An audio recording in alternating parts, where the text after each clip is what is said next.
Olá, bom dia, domingão começando agora e você já ligadinho no Agro Pantanal, que começa agora. Seja muito bem-vindo. Vamos aos destaques da edição de hoje. Os combustíveis não param de elevar os preços, apenas o etanol subiu mais de 50%. Plantio de gergelim tem crescido em Mato Grosso. É mais uma opção para a safrinha. A segunda safra, ou safrinha, tem recebido cada vez mais atenção dos produtores rurais e, para muitos, é a safra que mais traz esperanças de lucro a cada ciclo. E no quadro Papo com Café, vamos de pecuária, que Mato Grosso é referência nacional na imunização do rebanho, que começou no dia 1º de maio e já encerrou. E tem mistério e aventura lá na Serra do Roncador, com um verdadeiro Indiana Jones. Uma mata densa sobre um território de relevo irregular serviram de obstáculos para a expedição do Coronel Fawcett. Mas talvez estes tenham sido os menores problemas enfrentados por eles. Embaixador britânico visita áreas de Mato Grosso e aprova projetos de sustentabilidade. E no nosso quadro Sabores do Cerrado, aquela receita incrível e saborosa para você fazer aí na sua casa ou na fazenda.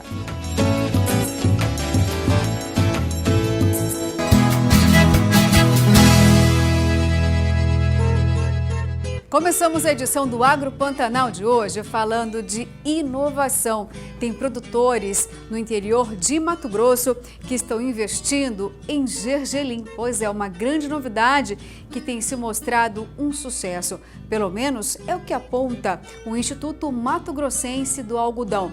Vamos conferir então na reportagem de Valdir Pacheco. A segunda safra, ou safrinha, tem recebido cada vez mais atenção dos produtores rurais e, para muitos, é a safra que mais traz esperanças de lucro a cada ciclo. Em 2019, produtores de gergelim de Canarã, na região leste de Mato Grosso, procuraram o IMA, Instituto Mato Grossense do Algodão, núcleo de Sorriso, para auxiliar nas pesquisas. E para atender esta demanda, o IMA acionou um dos seus pesquisadores, o Dr. Rogério Oliveira de Sá, especialista em melhoramento genético de plantas oleaginosas, para comandar o trabalho. Hoje o cultivo do gergelim é uma opção econômica, então o produtor tem essa opção, somado à questão rotação cultural, onde você pode diversificar mais o sistema com a rentabilidade econômica.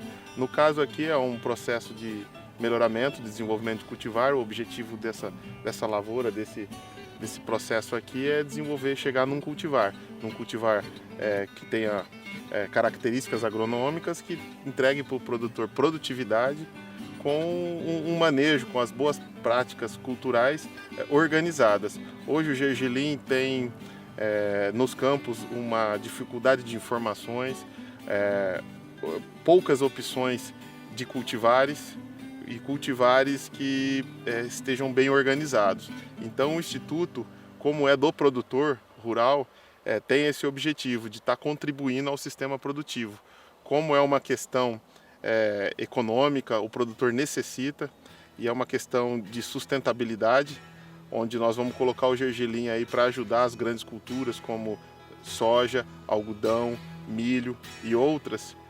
A gente tem esse compromisso em estar, ao fim desse trabalho, entregando um cultivar organizado, juntamente com o pacote tecnológico, controle de plantas invasoras, épocas, as boas práticas, o manejo cultural. Na região Vale do Araguaia, onde as precipitações pluviométricas são menores do que em outras regiões de Mato Grosso, produtores têm investido em cultivo de pulses nos últimos anos, que precisam de menos chuva, principalmente o gergelim, tornando o Vale do Araguaia o maior produtor nacional do grão. A gente cultiva o gergelim final de fevereiro e início de março, onde nós já estamos encerrando a janela do milho, e temos poucas opções de cultivos rentáveis. O gergelim seria essa opção.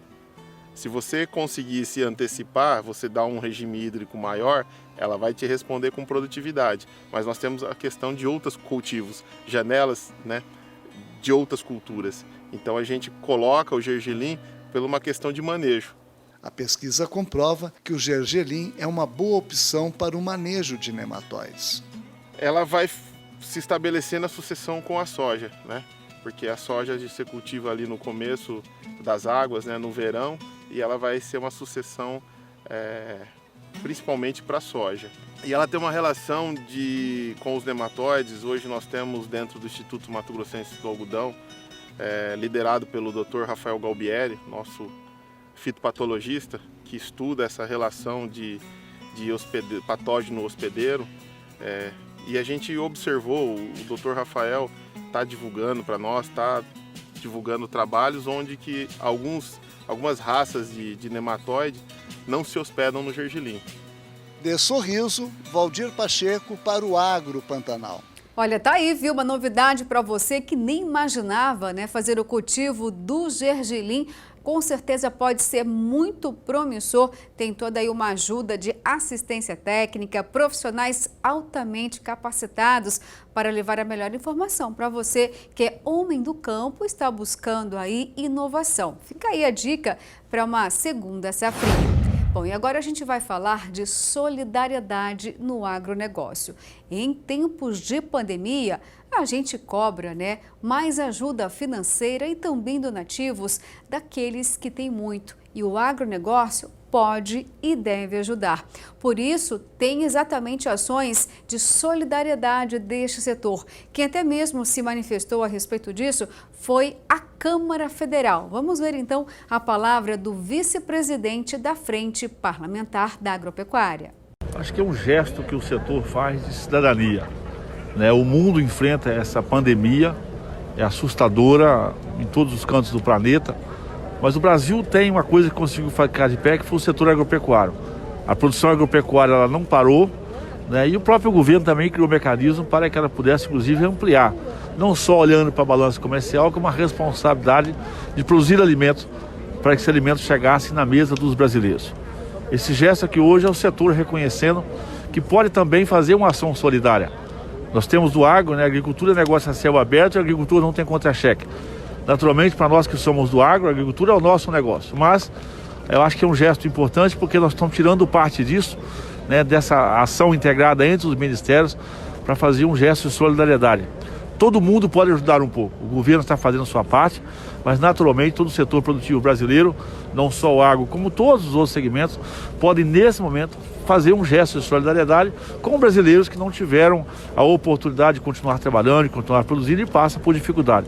Então é um gesto de grandeza, é um gesto de patriotismo, é um gesto de cidadania que deve ser inclusive copiado por outros setores produtivos da sociedade. Parabéns aí, ainda bem que existe o Agro Solidário, porque em tempos de pandemia, ações solidárias são muito bem-vindas, principalmente para aquele mais necessitado. Infelizmente, no momento, existem muitas famílias que estão precisando de ajuda. Afinal de contas, no Brasil, são mais de 15 milhões de pessoas que perderam o emprego e a renda. Tomara, então, que o agro se torne cada vez mais solitário. Parabéns para essas ações. Bom, e agora a gente vai ver como fica a previsão do tempo para Mato Grosso com o Aproclima da AproSoja. Olá, bom dia a você que nos acompanha aqui no Agro Pantanal. O tempo segue firme, seco e sem previsão de chuva para os próximos dias. As temperaturas ficam elevadas em todo o estado, com destaque nas regiões Norte, Médio Norte e Nordeste. Em Alta Floresta, Sinop e Querência, a máxima pode chegar aos 38 graus. Você que vai começar a colher o milho, é importante tomar alguns cuidados para evitar incêndios acidentais. Uma dica é respeitar a regra dos 30. Evite colher se a temperatura estiver acima dos 30 graus, a velocidade do vento acima dos 30 km por hora e a umidade do ar abaixo dos 30%. Outras informações climáticas e dicas de prevenção de incêndios em áreas rurais, acesse o nosso site e as nossas redes sociais oficiais. Até mais!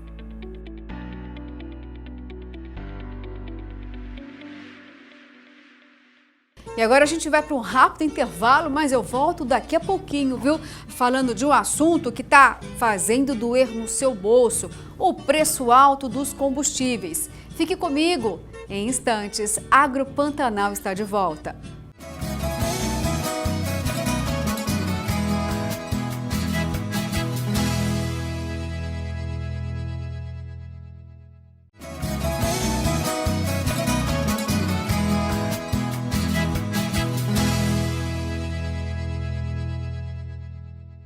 Olá, que bom que você voltou agora conosco aqui no Agro Pantanal, porque temos um assunto muito importante, viu?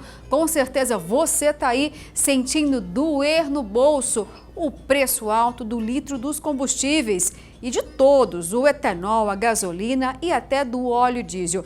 Para a gente tentar entender esse cenário e saber se tem uma luz no fim do túnel, nós vamos conversar agora com o diretor do Sindipetróleo, o Nelson Soares. Olá, Nelson, bom dia, seja muito bem-vindo aqui no Agro Pantanal. Olá, bom dia a todos do Agro Pantanal, é um prazer e uma satisfação participar. Nelson, olha só, todo mundo se pergunta, né, por que valores tão altos assim, exorbitantes dos combustíveis? Vamos começar falando sobre o etanol, porque a alta dele foi maior, né, nas últimas semanas, alcançou aí 50%. E Mato Grosso é um produtor. Como que a gente pode entender esse cenário, Nelson? Explica pra gente. Bom, tem alguns fatores impactando essa mudança no comportamento dos preços.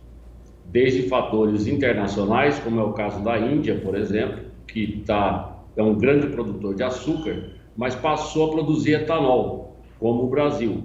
E isso fez com que a oferta de açúcar no mercado internacional caísse e o seu preço se elevasse. Consequentemente, as usinas sucroalcooleiras do Brasil destinam, a partir de então, maior quantidade de cana-de-açúcar para a produção de açúcar do que de etanol, diminuindo a oferta interna. Esse é o primeiro ponto. O segundo ponto é que toda a cadeia de produção do etanol é impactada pelo preço do óleo diesel. E nós saímos de um petróleo de $40 em dezembro para $72 hoje. E isso foi transferido para os preços e acabou também contribuindo para você ter um aumento. E por último, você tem também a carona, entre aspas, que o etanol pega na gasolina. Como ele tem um balizador que é 70% do preço da gasolina lá na bomba, se você eleva a gasolina, como aconteceu esse ano, você abre espaço para que as usinas recomponham suas margens e também eleve os preços. Contudo, o que a gente já está vendo, não só em Mato Grosso, mas no Brasil todo, é um deslocamento do modelo de abastecimento do consumidor, deixando o etanol e indo para a gasolina, porque ele ultrapassou essa barreira dos 70%. Isso certamente vai provocar uma diminuição no consumo e que vai refletir no seu preço no futuro breve. Agora, Nelson, tem uma coisa que fica difícil do brasileiro entender e aceitar. Por exemplo, Mato Grosso produz etanol, vários outros estados também, e a gente sempre vai ficar refém de outros países. Você acabou de citar aí o caso da Índia, tem os Estados Unidos também, e também tem a questão da Arábia Saudita em relação a todo esse alinhamento de preço do barril do petróleo. Está faltando uma política mais efetiva do governo federal? O brasileiro se sente totalmente desprotegido e nas mãos do mercado internacional, e a gente fica pagando tão caro pelo combustível? Bom, vou dividir a resposta em duas partes. Você está falando de uma política energética. E aí eu vou começar falando do estado de Mato Grosso, que é o único estado da federação que concede 50% de desconto no ICMS do etanol. E isso faz com que o nosso etanol seja um dos etanóis mais baratos do Brasil ao longo dos últimos 10 anos. Então você vai perceber que o nosso preço sempre foi mais competitivo e melhor. No aspecto federal, e aí eu tenho que transferir a nossa análise para como é que se comporta o mercado de commodities, e vou te devolver a pergunta. Nós somos o maior produtor de soja do Brasil, somos o maior produtor de milho do Brasil. Por que o nosso milho e a nossa soja acompanham os preços da Bolsa de Chicago? Porque são commodities. Se você for numa fazenda em Lucas do Rio Verde de manhã comprar uma saca de soja, ele vai abrir o computador dele e vai falar, eu te vendo por tanto, que é o preço da cotação na bolsa. Se você voltar à tarde, ele vai te dar outro preço, que vai refletir o preço da cotação na bolsa. Nós estamos falando de commodities e esse mercado trabalha em função de preços globais. Por quê? São investimentos altíssimos, na sua maioria das vezes, com todos os seus insumos cotados em moeda norte-americana, em dólar, e isso tem que ser considerado na hora da formatação dos preços. Não impede, por exemplo, de que o nosso governo atenda uma reivindicação do nosso setor, por exemplo, de diminuir a participação do etanol, que é de 27% na gasolina, do etanol anidro, para 18%, o que favoreceria a oferta de etanol hidratado. Mas aí é uma decisão política de governo. Não impede que o governo crie um colchão através de um imposto, o que a gente sugere que seja a própria CID, que é a Contribuição de Intervenção de Domínio Econômico, e segure as variações de preço ao longo do tempo dentro de patamares que não sejam transferidos para as bombas, dando longevidade aos preços, previsibilidade ao mercado. Também não fomos atendidos até agora, isso está em discussão no Congresso. Então, a política energética do Brasil, ela é uma política internacionalizada que trabalha respeitando os parâmetros internacionais. Fica difícil para nós, do setor de distribuição, não, de revenda, interferir nessa política. Mas essa é a realidade do nosso país. Nelson, consegui compreender aqui, mas olha só, citando exemplo pelo menos da Argentina, que estava também com um valor muito alto em relação à carne bovina lá, só para a gente também desenhar aqui um paralelo, né? Só que aí houve uma política lá. A Argentina suspendeu por 30 dias as exportações da carne para controlar o preço do mercado interno. E aí eu pergunto para você de novo, mesmo que você desenhou todo esse mercado aí em relação às commodities e de que forma é praticado o preço e também a comercialização externa, quando eu te perguntei, não está faltando uma política de governo mesmo, do governo federal, para trazer um alívio para o brasileiro, praticar de forma diferente os preços aqui no mercado interno? Seria impossível isso no momento? Ou seja, o que vai para fora, tudo bem, acompanha o alinhamento de preços do dólar, por exemplo, mas e o que fica aqui dentro? Se você analisar o conjunto da indústria de energia, seja ela elétrica, seja ela gás, seja ela combustível, você vai ver que são matrizes que estão baseadas no princípio da livre iniciativa, que é a formação institucional do nosso governo. Nós não temos intervenções. Quando tivemos, como foi no caso do governo Dilma, você viu o que aconteceu com a Petrobras, quase quebrou a Petrobras. Por quê? Porque ela está inserida dentro de um mercado que não aceita esse tipo de intervenção. O que seria razoável de se estudar e de se trabalhar seria de uma política de longo prazo, de benefícios que seriam transferidos para os consumidores através do resultado, por exemplo, do lucro da Petrobras, tá certo? E que você estaria, então, dando uma contrapartida para que esses consumidores tivessem um combustível mais barato em função do resultado de uma estatal. Isso depende de política pública, não depende de vontade minha nem sua, né? Nós temos um entendimento de que é possível se fazer alguma coisa, mas é só na esfera federal e sem alterar a matriz, a instância principal da nossa atividade econômica, que é a livre iniciativa.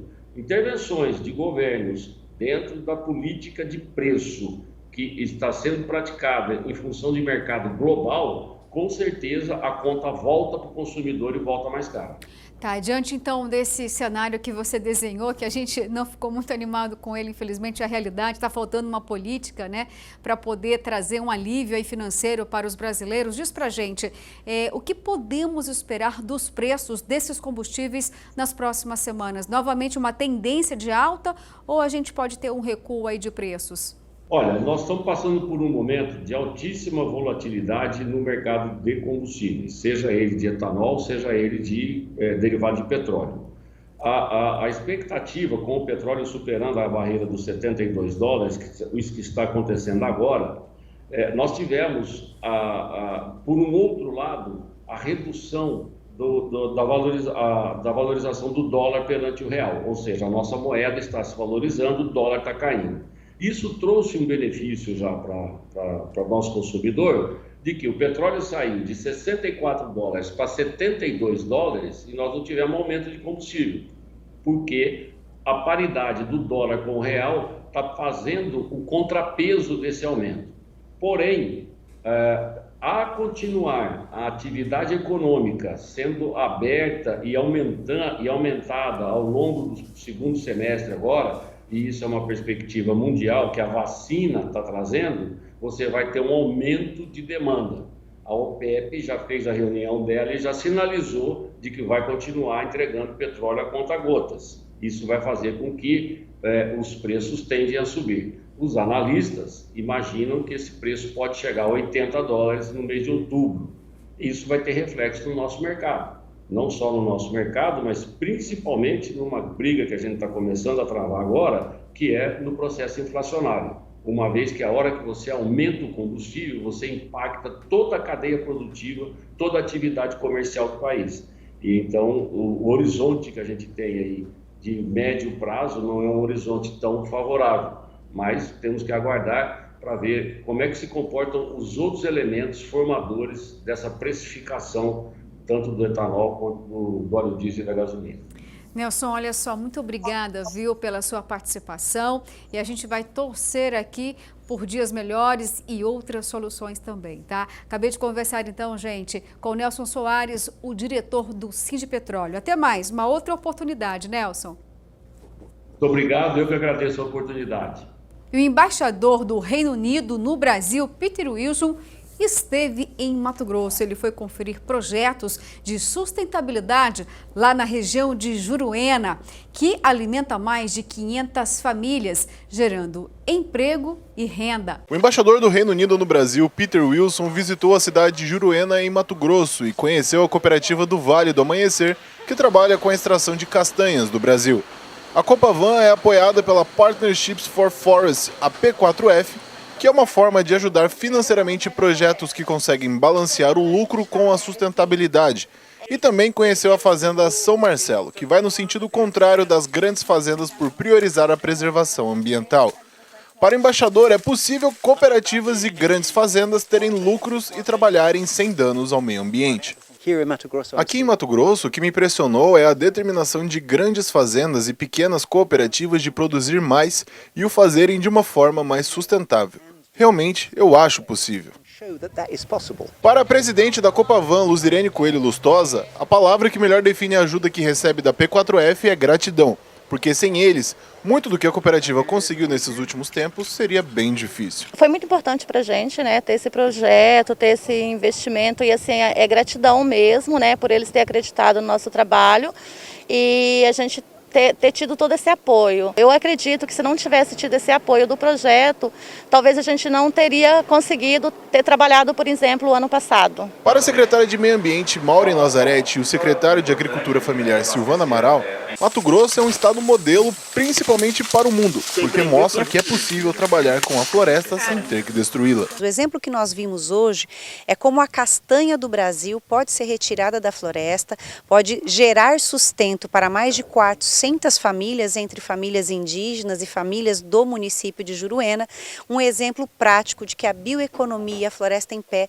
pode gerar renda e também garantir sustentabilidade. Ali, a gente ter ali um bom exemplo de cooperativismo da pequena agricultura familiar que extrai o seu produto da floresta, tem ali recurso financeiro que vão ganhar dinheiro e ainda assim ter ali todo o contexto ali indígena junto, que é um dos grandes clientes da agricultura familiar do estado de Mato Grosso, são os indígenas, são as mulheres que precisam de uma atenção especial e tudo isso vai dar condição e melhoria de qualidade de vida para todas essas famílias. Para o diretor da Agro Jacarezinho, que cuida da fazenda São Marcelo, ter a visita do embaixador é muito importante, pois mostra que o trabalho que eles estão fazendo é o certo. É uma oportunidade muito grande essa visita, né, do embaixador e de toda a equipe do governo do Mato Grosso, vim conhecer casos de sucesso, né, com produção sustentável e um ambiente produtiva em uma fazenda que tem altos níveis tecnológicos e produtivos, né? Uma fazenda muito rentável que se preocupa com a sustentabilidade, com toda a preservação ambiental. E isso, né, para quem está no meio aqui, né, da produção nacional e aqui no Mato Grosso, a gente consegue entender que não são casos isolados, é a maior parte ou parcela da produção. Então, né, poder representar essa grande parcela, né, de produtores que trabalham de forma correta, né, e mostrar isso daí para o mundo é muito satisfatório. Vamos então para o nosso quadro Mito ou Verdade. Vamos ver então qual é o questionamento dessa vez. Mito ou verdade? O leite auxilia no sono? Bem, essa resposta a gente vai conferir daqui a pouquinho, viu? Porque agora a gente vai para o intervalo e voltamos em instantes. Vamos conhecer o verdadeiro Indiana Jones, diretamente lá da Serra do Roncador. É daqui a pouco.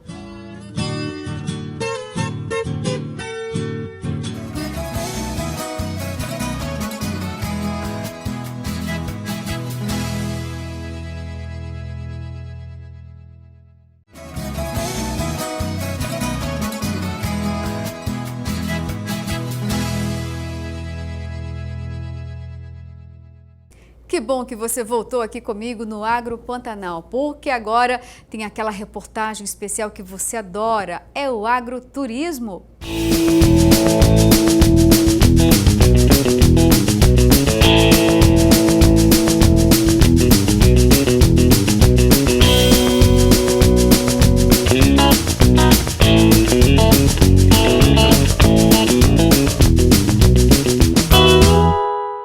Agora sim é hora de aventura, adrenalina e também de história.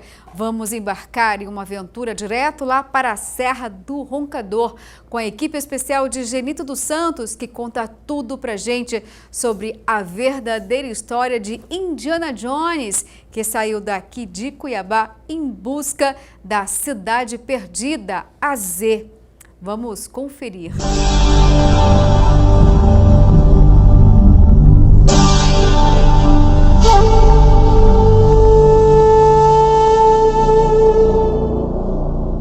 Em busca de conhecer um pouco da história do Coronel Fawcett, a nossa equipe encarou um verdadeiro desafio por uma região de difícil acesso. Apesar de contarmos com um veículo off-road, boa parte do trajeto tivemos que percorrer a pé.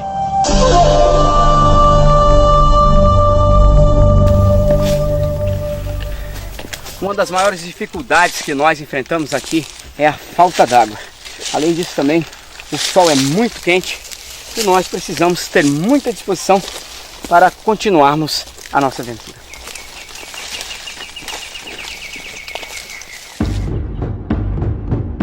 Uma mata densa sobre um território de relevo irregular serviram de obstáculos para a expedição do Coronel Fawcett. Mas talvez estes tenham sido os menores problemas enfrentados por eles.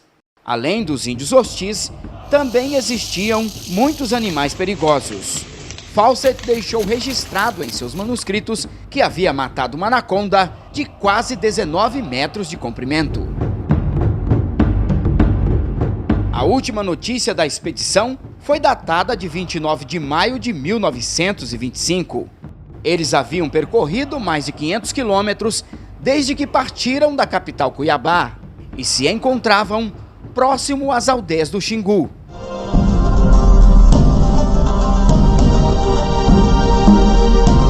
Em 1951, o sertanista Orlando Vilas Boas, integrante da Fundação Brasil Central, se encontrou com o chefe dos índios Calapalos, que declarou ter matado Fawcett e seus companheiros.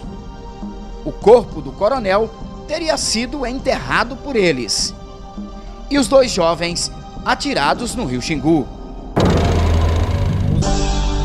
Em declaração ao escritor Arquimedes, Orlando diz não ter acreditado na confissão do Calapalo.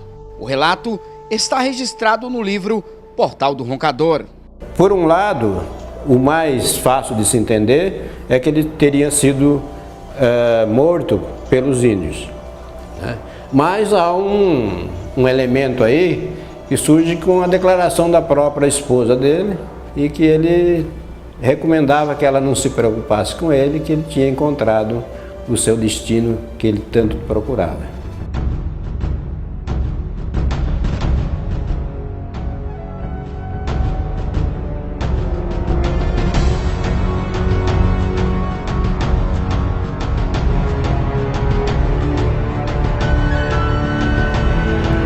Nossa aventura em busca dos vestígios do Coronel Fawcett nos levou a Porto Alegre do Norte. Em uma simples residência vive o poliglota Wolfgang Dankmar Gunter, que participou do desbravamento da região do Xingu junto à Fundação Brasil Central. Este homem foi amigo pessoal de Orlando Vilas Boas. Atualmente trabalha na obra literária de sua autoria, denominada Terras Bravias. Seu relato sobre o Coronel Fawcett abre um novo parêntese na história, deixando-a ainda mais misteriosa. Nós éramos muito amigos. Eu perguntei para Orlando, você foi atrás do Fawcett? Como é que é essa história aí? Ele disse que o caso é assim. Ele me contou. Eu soube que, por informações de outros índios, que ele estava na aldeia que ele tinha estado na aldeia dos Calapalos, lá na beira da margem do Xingu. E eles estavam doidos para o coronel ir embora de lá, que eles estavam com medo, que o coronel estava doente. Eles estavam com medo que ele morresse lá dentro da aldeia e depois os outros cariboros, os parentes deles, os toris, como eles chamavam, se revoltariam contra a aldeia e iam tumultuar a vida da aldeia todinha lá. Então, eles estavam fazendo mandioca, ralando mandioca, fazendo beiju, polvilho, aquelas coisas. Aí, nessa mandioca que eles usam, que é a mandioca brava, sai uma manipoeira, é o caldo, uma água que escorre da mandioca. E o coronel bebeu daquela água. Agora, pressupõe-se que o coronel teria bebido espontaneamente. Outros dizem não, que os índios deram para ele a água para ele beber. Quando os índios viram que ele ia morrer, pegaram uma canoa, pegaram o corpo dele, botaram dentro da canoa com todos os pertences dele, não deixaram nada dele na aldeia, para ninguém nem saber que ele estava lá, e empurraram a canoa de rio abaixo. E a canoa desceu por muitos e muitos quilômetros. Isso era de manhã, na parte da manhã.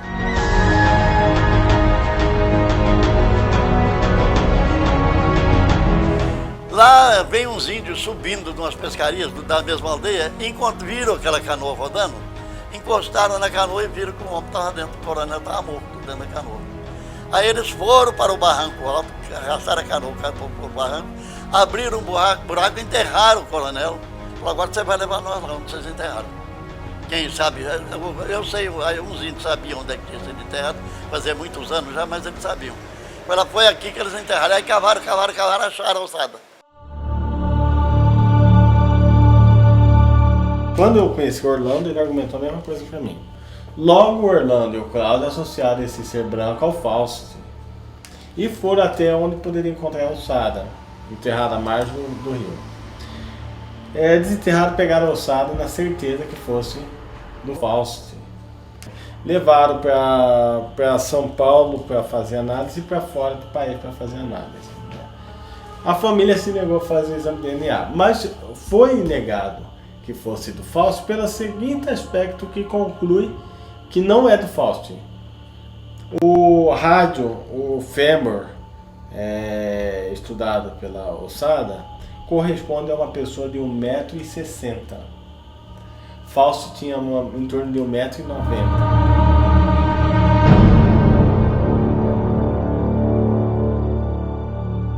Aos poucos, nós vamos contando essa história para você.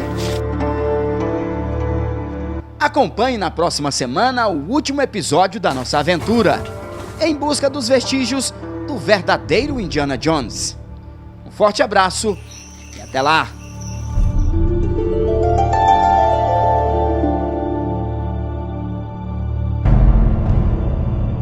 Sobre civilização, uma civilização perdida, existe uma história verdadeira. Lá dentro tem umas pedras que brilham muito, ilumina demais.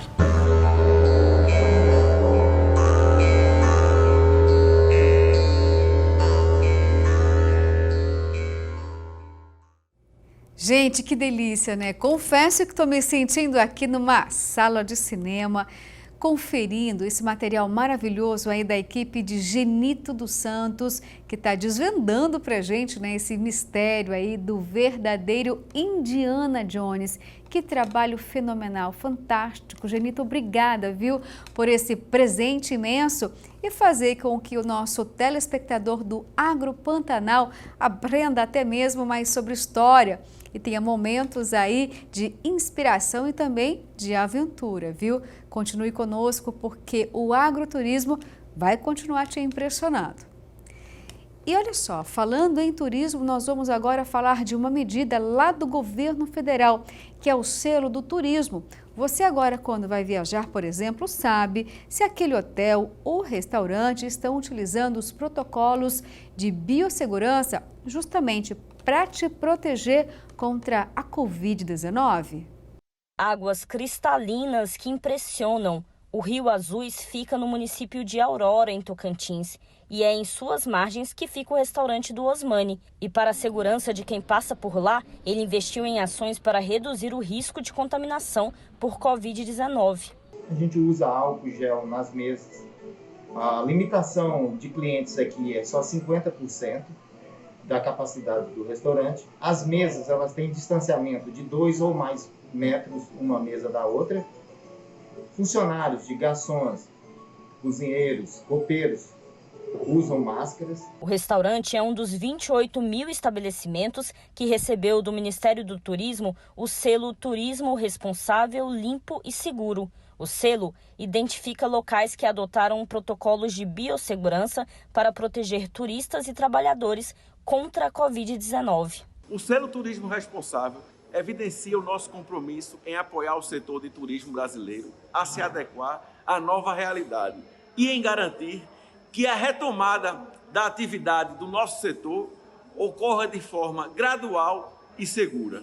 Precisamos continuar avançando na adesão de mais estabelecimentos turísticos, porque essa é uma exigência cada vez maior dos clientes de todos os estabelecimentos. O selo está disponível para 15 atividades turísticas. Os segmentos com maior número de adesão ao selo são agências de turismo, hotéis, guias de turismo, transportadoras turísticas e restaurantes, cafeterias, bares e similares. São Paulo, Rio de Janeiro, Minas Gerais, Rio Grande do Sul e Bahia são os estados com mais adesões ao programa. Muito interessante, né, o selo do turismo.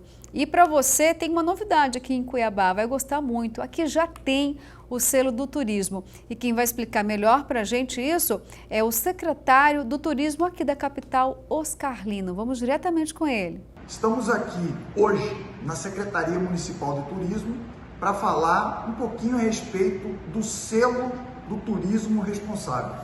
Esse é um programa do governo federal através do Ministério do Turismo, né, que garante, através de suas orientações, condições de biossegurança, proteção ao turista, proteção aos colaboradores, empregados envolvidos nos aparelhos turísticos, bares, restaurantes, hotelaria. Nós temos ainda números tímidos, esse programa foi criado no ano passado, nós temos acesso aos dados estatísticos oriundos da Secretaria de Desenvolvimento Econômico Social do Estado de Mato Grosso, onde fica a Secretaria Adjunta de Turismo, né? Dentre a amostra que foi pesquisada, 44% fizeram adesão, responderam ao questionário do Ministério do Turismo e dentre os 141 municípios ainda nós temos abaixo de 40 municípios que fizeram essa resposta. Então exige ainda um grande esforço de campanha promocional, estamos engajados nesse processo, ajudando a SEDEC e para proporcionar, né, ao turista, aos trabalhadores, medidas de segurança para que evite a contaminação da Covid-19.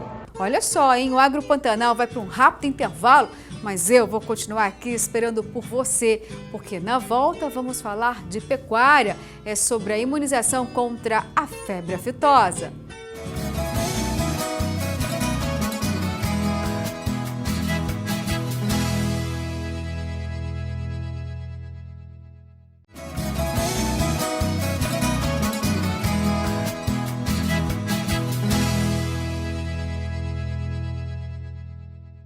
Voltamos novamente com o Agro Pantanal e agora a gente vai falar de pecuária. Sim, porque a vacinação contra a febre aftosa começou lá no dia 1º de maio, já terminou e Mato Grosso conseguiu um índice maravilhoso, 99,99% de cobertura vacinal. E claro que chamou a atenção do Ministério da Agricultura.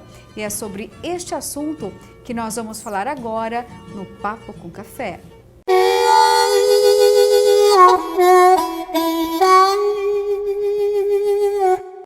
E para falar da vacinação, desse sucesso da imunização dos rebanhos, é que eu vou conversar aqui no estúdio com Antônio Carlos Carvalho, que é presidente do FES, e vai dizer para a gente, né?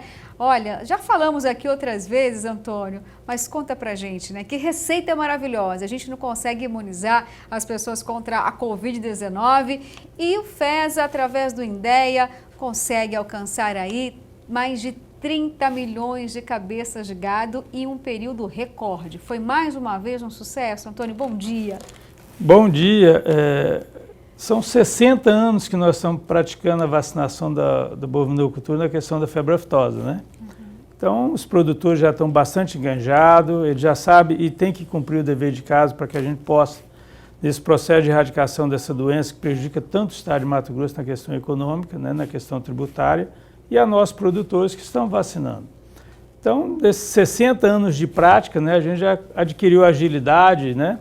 Os produtores, tanto na aquisição da vacina, como também os laboratórios que produzem essa vacina no Brasil, são os melhores laboratórios de produção de vacina do mundo, estão presentes aqui no Brasil, né? Então, em função dessa longevidade, dessa praticidade, a gente consegue, né, num curto espaço de tempo, produtor, governo e as empresas, a gente fazer o processo de aquisição e de vacinação. Porque vacina boa é vacina aplicada.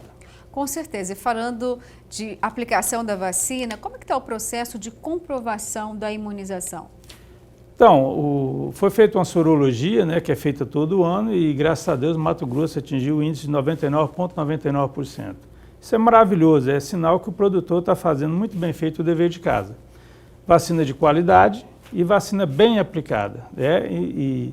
E no tempo, né, que a gente tem que fazer, porque nós temos uma etapa de maio, que é de 1º a 31 de maio, e nós temos uma etapa que a gente fala intermediária, onde a gente vacina todos os animais de 0 a 2 anos de idade, que é a etapa de novembro. Então o produtor já faz isso sistematicamente, né? Então muito bem organizado, em função desse momento de pandemia, mesmo assim ele tem feito muito bem feito o dever de casa. Bom, essa próxima etapa da campanha que você está dizendo faz referência também à região do Baixo Pantanal, inclui essa região? Novembro é uma vacinação onde vacina todo o estado de 0 a 2 anos e o Pantanal vacina 100% dos animais. Pantanal, aqueles municípios que tem o Baixo Pantanal, né? A parte do Alto Pantanal já vacina normal, maio e novembro. Agora, Antônio, diz uma coisa pra gente, tem reconhecimento do Ministério da Agricultura, esse índice que foi o maior do Brasil, que Mato Grosso alcançou mais uma vez, que não é a primeira vez, né?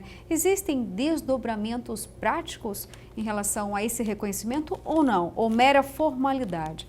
Não, a gente sempre busca 100%, né? Não só Mato Grosso, mas como todo o estado nesse processo de erradicação da febre aftosa. E o Ministério faz as avaliações, né?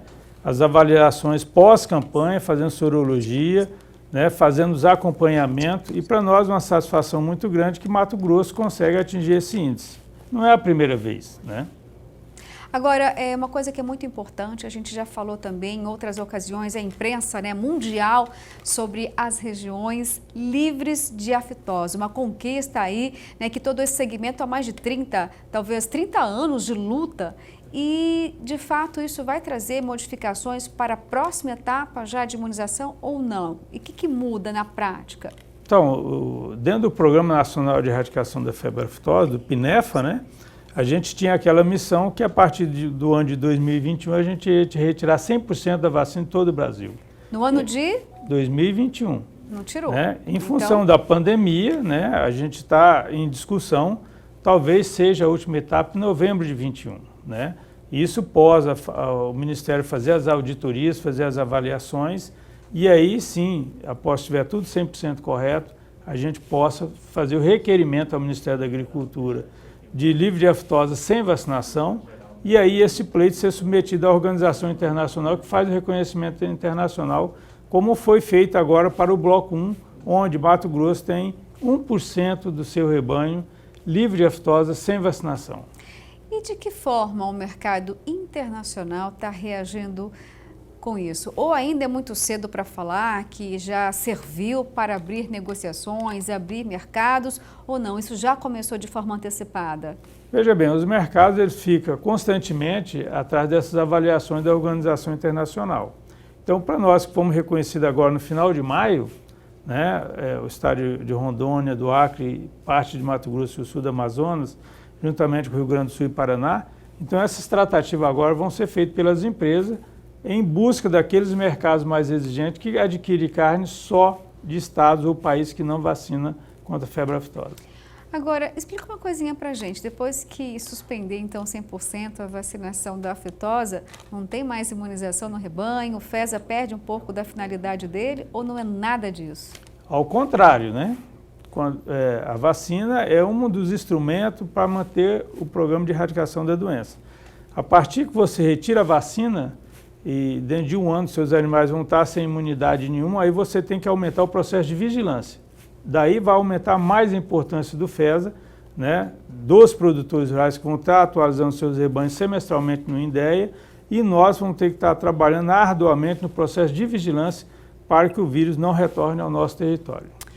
Bom, diante desse saldo positivo, né, eu gostaria que você pudesse falar, então, um apanhado geral dessa campanha de imunização, desse sucesso com reconhecimento nacional e internacional. Antônio. Primeiro, a gente tem que agradecer a todos os atores, né, que trabalham em prol do programa de erradicação da febre aftosa. O produtor rural lá na sua atividade, os trabalhadores rurais, a imprensa, né, que dia a dia está fazendo o noticiamento disso aí, as lojas de revendas agropecuárias que disponibilizam em tempo ágil essa vacina para a gente, os laboratórios, todos os seus trabalhadores que produzem a vacina, os cientistas que estão dia a dia trabalhando, porque a vacina a gente não é uma fórmula única, né? A gente está vendo isso aí com o corona. Cada variedade que surge no mundo, você tem que colocar ela na vacina para que consiga ser eficiente e não ter o retorno. Então é uma gama de profissionais que dia a dia estão trabalhando em prol desse processo de erradicação. Para nós é uma satisfação estar nesse momento aí de glamour, né? A gente consegue estar como presidente do FESA aí há quase 30 anos trabalhando em prol disso, recebeu uma boa notícia que parte do estado de Mato Grosso já teve o reconhecimento internacional de livre de aftosa sem vacinação e estamos trabalhando para que no futuro bem próximo 100% do estado e 100% do Brasil esteja livre de aftosa sem vacinação. Tá certo, Antônio. Agradeço muito a sua participação aqui no programa. E olha, na próxima campanha conto com você aqui de novo, viu? Okay. O AgroPantanal está de braços abertos para a pecuária mato-grossense. Estamos juntos nessa luta. Ok, nós agradecemos. Obrigado. Bom, e agora a gente vai para aquela receitinha que você tanto espera aí de forma ansiosa para preparar aí, né, para as pessoas que você ama, para os seus amigos e para a sua família. Vamos então ao quadro Sabores do Cerrado.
tá, Lelê, que essa receita aí tá saborosa. Eu tô aqui com água na boca, viu? Tô até pensando já na hora do almoço, porque olha, ver comida bonita assim dá uma fome danada, né? E falando em fome, chegou o momento da gente conferir aqui o quadro Mito ou Verdade, né? Vamos relembrar então qual era a pergunta desse quadro que você tanto gosta e eu também. É sobre o leite. Auxilia no sono? Mito ou verdade? É verdade, gente. Olha só, o leite tem substâncias promotoras do sono. É que ele tem uma substância que é conhecida por triptofano, que ajuda você a dormir melhor, feito um anjinho.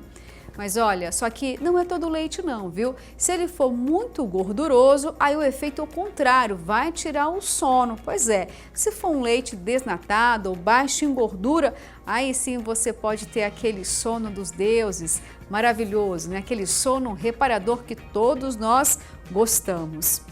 E olha só, gente, o programa já acabou, passou rápido, né? Mas domingo que vem eu continuo aqui esperando por você para trazer mais informações do agronegócio e também da agricultura familiar. E eu desejo aí para você um domingo maravilhoso, abençoado. Até domingo que vem.